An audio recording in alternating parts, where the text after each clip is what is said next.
This is Talk of the Town, a weekly program featuring community events happening in and around Northeast Michigan. With your host, Bradley Summers. And get the latest from Alpena Community College with ACC President Dr. Don McMaster. And now, today's Talk of the Town.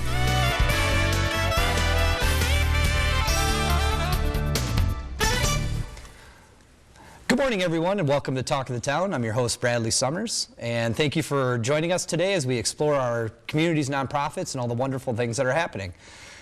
Today, our first guest is Cindy Johnson from the Huron Humane Society. Good morning, Brad. How are you? Good morning. I'm doing well. How are you? I am fine, thank you. I have to say hi, Nancy. I'm sure she's watching to make sure we do well. Hi, Nancy. So I understand you always have some awesome things going on at the Humane Society. Yeah. And you were just telling me that you have some events coming up. Yeah, we have, and I have a cough drop so I can talk. So if you hear me click it, I'm sorry. We have a Bissell event coming up on May 2nd through the 8th. It's a week-long event.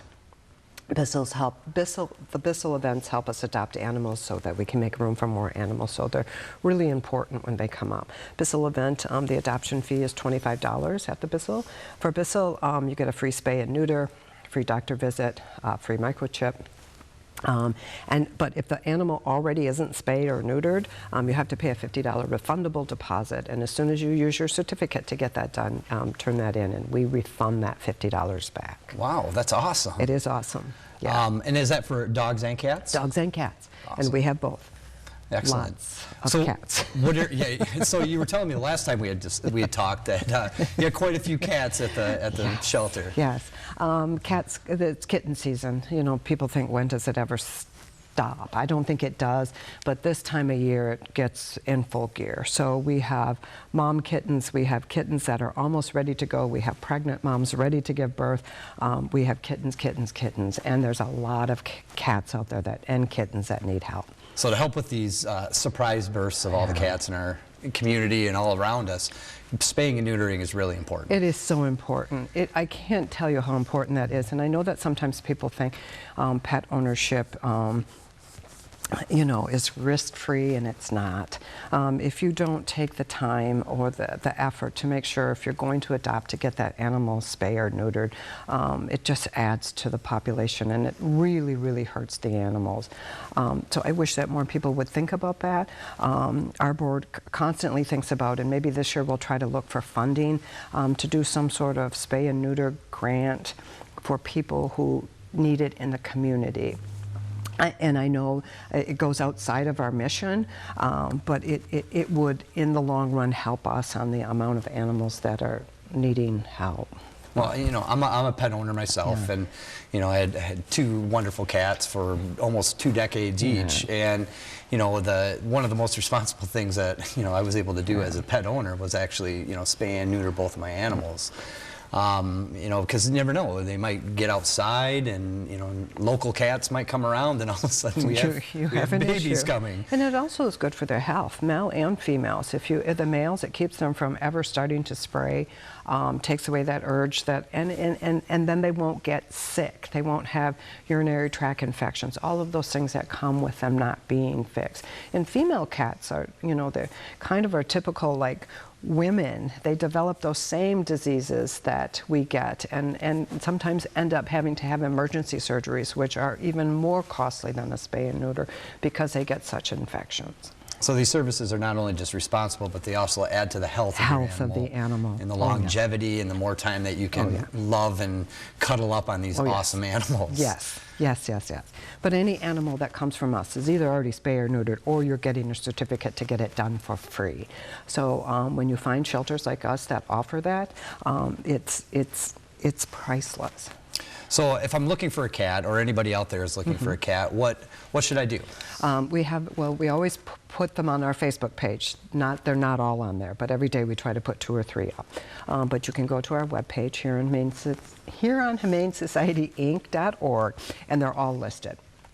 So as soon as they come through our doors, and we do an intake on them, and sometimes it might take a day or 2 for us to get them in the system, but as soon as they're in the system, they go up. So sometimes we have animals that aren't up yet, but they're there and they're ready to be adopted as soon as we get their vaccines and testing and stuff done. And that only takes us, we usually get that done within a day. Yeah, so it's a pretty easy process. Yes. Pretty easy process. It's a time issue. Yeah. Anything else wonderful that you're up to there? We can always use volunteers. And right now we're getting a lot of students that come in, and we really appreciate that. Community service workers, if you need community service hours, please come and see us. We have our bottle drive, constant bottle drive. And I know that people don't, maybe some people get it and some people don't, but we do everything we do by the grace and generosity of the community, by donations. That's the only way we can take care of, and last year it was 561 animals came through our facility. The only way we can offer them medical and spay and neuter and vaccinations and adoption and get them out the door is the community. So donations, whether it's monetary, whether you have laundry soap, bleach, those kind of things that we use on a regular basis, towels, everything helps us. Wet cat food is like a constant need at the shelter. Well, and I know it's really easy to donate bottles. Yes. You Yes. know, I've done that quite a few times myself. You just have a really convenient spot there right outside your building that you can just put them out, and someone either greets you or, you know, takes them at some point. So and we take care of them. The bottle drive is a lot of work, but like when you spend $42,000 at the vets for medical care for your animals, and you can make that in the bottle drive, it helps that big chunk of your budget those essential needs that we provide to the animals. So the bottle drive has been a lifesaver since COVID for us. And they add up quick. Oh yeah, they do. They add up really quick, and they help you maximize what you can with your limited funding. Exactly. So we appreciate that. Just like most nonprofits in our community. Yes. So, we all beg. yeah. So you know, and if anybody out there is looking for a great way to get their garage cleaned up and finding a lot of bottles and cans and things out there, you know, stop by your location. And if you have quite a few, we'll even, if you're in the city or close to us, we'll even come and get them. Excellent. Wow, you make that very easy. I like that. It's kind of the job of all of us, isn't it, to just make it easy on everybody else to make sure. Yes, we try to make it easy on everybody to help us. So that's all the time that we have today. Thank you. Thank you so much for being here. And please join me after the break for Catherine Noak from the Boys and Girls Club of Alpena. Welcome back, and today my next guest is Catherine Noak from the Boys and Girls Club of Alpena. Hi, Kat. Hey, Brad. How are you doing today? I'm doing well. How about yourself? Great, great. As some of you may know and some of you may not know, Kat and I get to work together every day at the club, at the Boys and Girls Club, and I know you have a lot of really cool things going on. So what's one of the big events that you have coming up? We have our bowling fundraiser. It's an annual event. And we get to have a night of bowling and build our mentoring program for the kids. So we're really, really excited to have a lot of our community members and businesses be a part of that fundraiser. How many sponsors do you have this year? We have 11 event sponsors and 27 lane sponsors. Wow. Yeah. Wow. And from my understanding and from my experience at the club is this didn't go on last year, did it? No, unfortunately, due to COVID, we were unable to run this event. So I think, myself included, we're all really, really excited to see it back in the community. It is nice to be kind of ramping up a little bit more in-person events again. Yes, it is. Is this a family-friendly event? Yes, it is family friendly. We encourage to have some of the youth of our community involved because it is for them. So having them there and present really shows them what we're doing as well. So for each person that participates in the event, each team, what do they get for participating?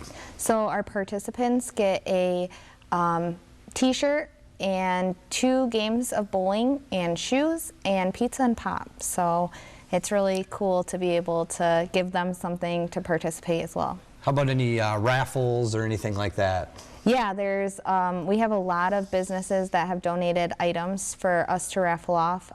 We have a detailing kit, we have a speaker, we have a lot of really cool things that we're going to be raffling off that night, along with our 50-50 raffle. Awesome. It sounds like and how many teams so far?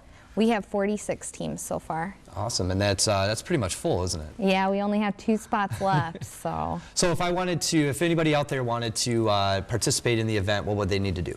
So they can contact us at the club at our 989-356-0214, and we can get them all set up. Or if they go on our Facebook page, the link to register online is there as well. Awesome.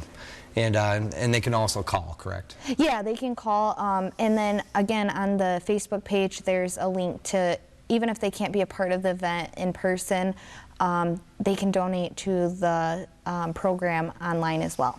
Cool, cool. So making it a lot easier for people to support the event. Yes, absolutely. So, you know, I know with the kids in the community and really trying to engage the kids to help them better themselves, what are some programming opportunities that the kids at the club have right now? So we're actually really ramping up some new programs. One of the really cool programs that I'm really excited for is our DIY STEM. So the kids get to like learn about STEM, and they get to create things a part of that. And the kids are really excited. They made like electromagnets last week, and they're just ready to learn more. So that's really awesome. And for our teens, we're starting our UPS Road Code program, and that helps teach teens about safety during driving, and you know, gives them a little bit of information to help them during their driver's education course. So it better prepares them for that. Cool. And how is that program administered? So we have a virtual reality headset that they get to it's like they're pretending to drive. So it's really cool.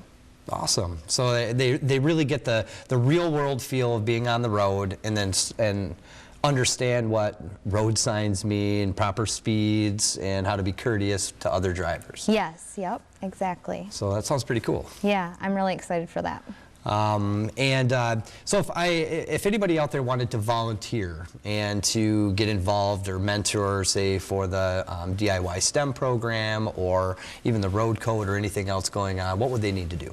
So they can call that 989-356-0214 and speak with me or another staff member at the club, and we can get that information to them, and we would be more than happy to have them be a part of the club. So. Well, just like any other nonprofit in their community, we definitely look for and depend upon the kindness of our community, and especially the volunteers and mentors that show up, correct? Absolutely. And you know, our community is really awesome, and so incorporating as many of our community members is just inspiring to us and the youth of our community. So I know professionally, previously you were the Youth Volunteer Corps Director, and you've since, probably in the last month or so, assumed the Director of Operations. How has that transition been for you, and what are some kind of cool things that you're seeing or implementing at the club that the community and parents should know? So it's a really, really different atmosphere. I'm used to being out in the community and building those partnerships, and so one of the things that I'm really excited about and trying to implement inside the club building is getting some of those partnerships into the building, so that when we're just taking a small portion of our youth outside into the community, it brings what they're doing into all of our youth. So it allows for that collaboration to happen. And another thing is we just want to promote learning in all avenues for our youth. So making sure that we have a really awesome, team sports program, so that they can be equipped out into when they go to try out for teams in other places in the community, have an arts program so they can understand all of the different, mediums and the things that they can do with art, and then build upon their workforce development, which is a really big thing to have those community partners come into the club. So when they come in, you know, we can teach them how this can, you know, create a career for them. So it sounds like a lot more programs than just general activities every day. Yes, yep. We want to make sure that they're learning and have a purpose within what we're doing. But we're always going to have fun, and it might feel like just an activity, but the kids are learning and exploring things that will help them in their future, and that's right along our vision and mission at the Boys and Girls Club. Awesome. Well, you know, I thank you for your time today. I really am excited to see the wonderful things that you're going to add to the Boys and Girls Club and to help our kids in our community. You know, like I said, thank you so much for being here today. Thanks for having me. And I want to thank all of you today for joining me as we continue to explore our community's nonprofits and all the wonderful things that are happening. Stay tuned after these messages for Don McMaster, and I'll see you next week. Greetings, everyone, and welcome to Talk of the Town. I'm Dr. Don McMaster, president of Alpena Community College. I'd like to wish everyone a happy Easter this morning. What a blessed season it is. I thought I'd take our time today to kind of bring you up to date on some of the larger projects that are going on at the college, building projects. We have quite a bit going on, and it's an exciting time.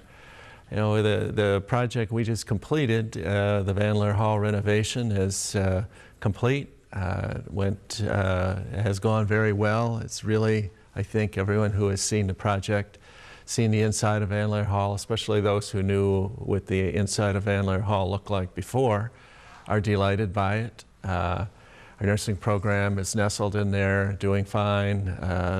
Technology upgrades are significant, make us more competitive with other nursing programs, and enable our students to be better nurses. So this is all good.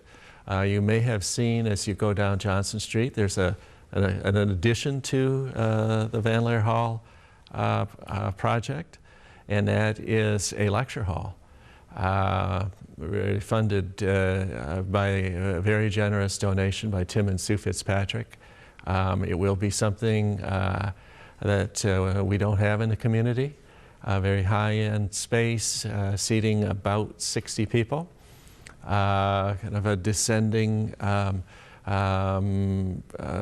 a lecture hall. A very good audio and video, a video wall that will be, I think, very striking, and a very useful addition to the community. So we thank them for that, and it really will set off the front. By the front, I mean the Johnson Street side of Leer Hall, in a way that I think really will complete the project and make the building itself look very much more appealing and be more functional. Across the street, on the Johnson Street side, we have a project we've been working on for some time. It's called the Center for Manufacturing Excellence, $3 million upgrade of our welding and manufacturing programs. The programs themselves are robust, fine instructors, a lot of students, both men and women. The space is too small, too old, not very appealing, too crowded. So this project will remedy that. And we are working through kind of a tedious but necessary step required by federal funders. 80% of the project is being funded by the United States Economic Development Administration. So we have to follow their checklist, which we're doing, and we hope to go out for bid and begin construction early this summer. That project should take about a year to complete, and we're excited about that. That is funded. We also would like to add another unit of student housing. We have 2 units that house 64 students. Basically, we're full. Housing is a very helpful thing for particularly our students in our occupational programs, utility tech, concrete tech, even nursing. Many of them don't come from Alpena. or may come from a long way off. In UTT in particular, we get students from all across the state, and they need a place to stay. They can't just stay here in Alpena at home because they don't live in Alpena. So ordinarily, in ordinary times, they might find an apartment downtown or someplace available for rent, but those are in minimal or non-existent. So kind of the housing issue has been talked about and it's a serious issue for the region to address and try and resolve. Our part of it is our small part of it is connected to the rest. So the solution that would be most helpful to us would be to find another unit or to find the funding to build another unit of student housing, which would house 32 more students.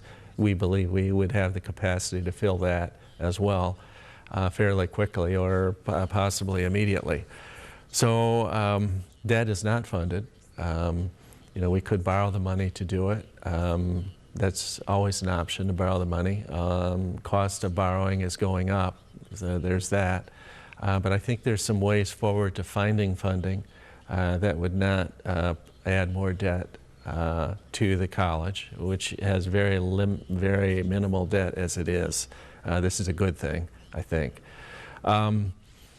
After that, or side by side to it, our next project that we would like to get to is renovating the Natural Resources Center. That's the 4-story building in back. It has our science classes and labs on the ground floor, humanities and nursing, where nursing used to be, on the 2nd floor, which is now vacant. Faculty offices on the 3rd floor, and the boardroom on the 4th floor.